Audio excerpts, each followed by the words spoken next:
This morning for you on Daybreak, the body of Alex Holden is found in California. The patience and the understanding that there are no real answers to anything. It's just questions. You just kind of live each day as it comes.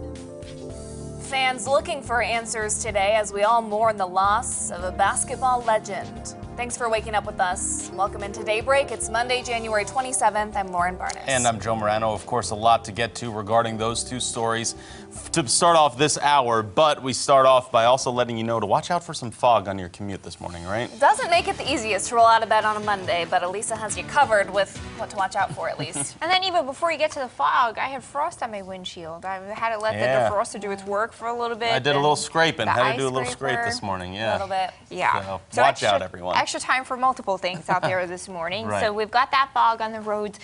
The advisory is in effect for everyone until 10 o'clock this morning. We're getting that visibility to drop to a quarter mile or less at times. You can see it weaving through the buildings here in Springfield. Kind of looks a little bit spooky. It's 26 degrees out there right now. We've got that visibility down to 2.5 miles in Springfield, a quarter mile in Rolla, half a mile Lake of the Ozarks, and a quarter mile in Clinton. And again, it is dropping below those numbers at times. We've got the clear skies and the calm winds. That's that recipe for fog. And then we also have temperatures near and below freezing.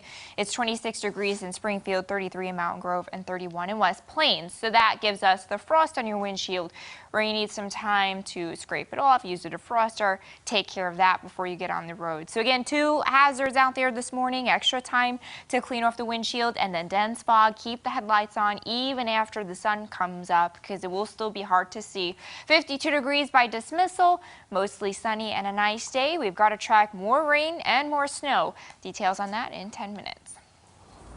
New this morning, the body of Alex Holden has been found. His father, Greene County Judge Calvin Holden, told us last night that he was found deceased yesterday. No other details were made immediately available to us. You'll recall that he had been missing since New Year's Eve.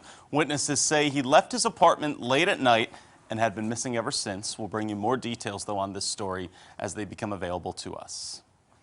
Sorry, I don't have a lot to say. I just can't. I have to go talk to a team before a game and tell them to play a game. That is LA Clippers head coach Doc Rivers, very choked up as the sports world is mourning after hearing about the death of a basketball legend yesterday afternoon. 41-year-old Kobe Bryant died in a helicopter crash in Calabasas, California. He was among 9 people found dead in the wreckage. There were no survivors. Bryant is an 18-time NBA All-Star, 5-time NBA champion as well for the LA Lakers. No word yet on what officially caused the crash, but the NTSB is investigating. Among those who were with him were his daughter, 13-year-old Gianna, 4 more parents, and 2 other children. Kobe also leaves behind 3 other daughters and his wife, Vanessa. Fans in Los Angeles came out to the Staples Center yesterday to say goodbye to Kobe. Some people wore either his number 24 or number 8 jerseys and chanted his name. The crash happened about 20 miles from Mamba Sports Academy. That's Kobe's basketball training camp for young athletes. A small memorial was also put up to remember Kobe. Fans at the Farmers Insurance Open golf tournament felt Bryant's passing as well. It's a tragedy. He's one of the greatest, not only just greatest Lakers of all time, but he's one of the greatest basketball players of all time. I think he really kind of inspired like the post-Jordan era, like he was that player. And people, of course, took time on social media to pay honor, even the president, calling this all terrible news. There were 8 games in the NBA. Each one was played last night. Each held a moment of silence for Bryant and held other tributes to him as well. Moving on this morning to put crime into focus. Yesterday, 5 people were injured after an early morning shooting inside a banquet hall in Cape Girardeau, Missouri. Officers were initially called out to handle a loud crowd, but when they got there, gunshots began. A person was shot in the stomach and sent to the hospital. The other 4 were not seriously hurt. Police are still looking for the shooter. And in more local news, a crash in Benton County over the weekend has claimed the life of a Blue Springs woman. The accident happened late Saturday on US 65. The Missouri State Highway Patrol crash report says 32-year-old Andra Lee Taylor was driving north when she tried to pass another car. While doing so, Taylor had to swerve to avoid a head-on collision with a southbound vehicle. She lost control and overturned, hitting a tree. Taylor was pronounced dead at the scene. Smaller cities surrounding Springfield, including Nixa and Ozark, recently collectively made the decision that it's expected to improve economic and population growth. 6 Christian County officials all expect rapid growth for the future, and they've also purchased some land to help that out. Officials believe the land will boost the growth by retaining and expanding current businesses and attracting new ones. They're also expecting an increase in residents and seeing affordable housing move to other smaller communities in the surrounding areas.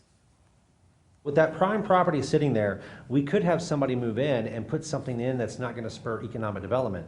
We all love churches, big fan of them, but they do not drive economic development for our community. Now, as a government entity owns that property, we can kind of control what we allow into that prime spot. We've got more about this conversation in an 11-minute interview. It's over there on ozarksfirst.com for you. Also need to let you know this morning, 3 dogs have been rescued thanks to the help of Rescue One. The group posted pictures on Facebook of the dogs yesterday. A tip led them to find the dogs out in the cold inside a crate. The owners had left after being evicted. Rescue One says someone had tried to set the dogs on fire. The good news is they're currently safe in emergency kennels, but are now looking for homes. Visibility is going in and out on the Color 10 Live Drive. We've got that fog patchy to dense at times. 2.5 miles visibility in Springfield right now. Details on a nice day once we're done with the fog and more snow in the forecast. That's next. From Color 10 Ozarks First, Lauren Barnes, Joe Morano, and weather with meteorologist Elisa Raffa. This is Color 10 News Daybreak.